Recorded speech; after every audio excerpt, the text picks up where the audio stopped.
I'm Rachel, and today I'm going to be showing you the dangle and the transfer from bed to commode.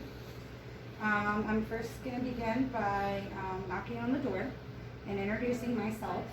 I'm going to make sure that I identify the patient.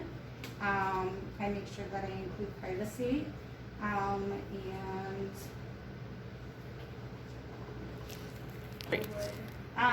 when I say privacy, I mean close the door, close the curtain, and then I always make sure I tell the patient what I'm going to be doing as far as moving them, applying anything to them.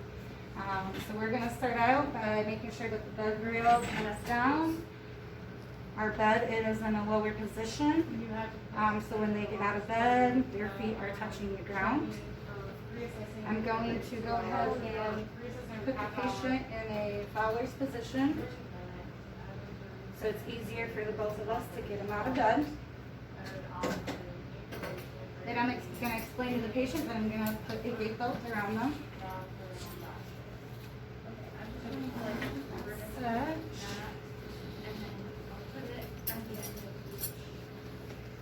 We want to make sure that it's nice and straight. And on the right side.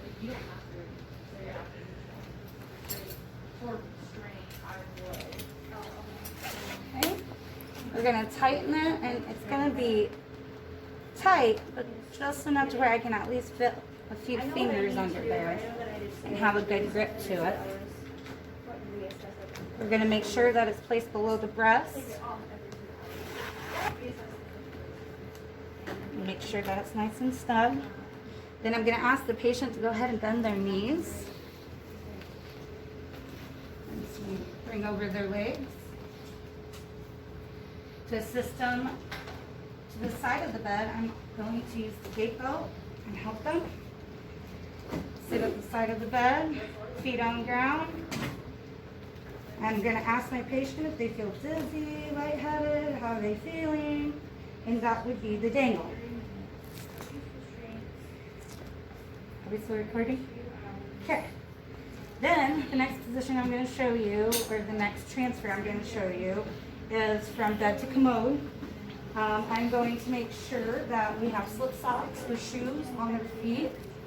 And then I'm going to go ahead and use good body mechanics.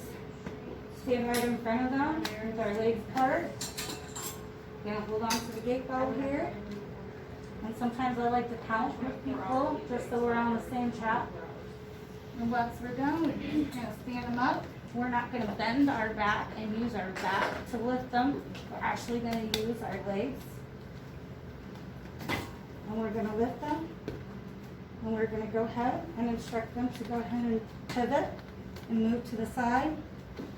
Reach back with two arms so they're not falling.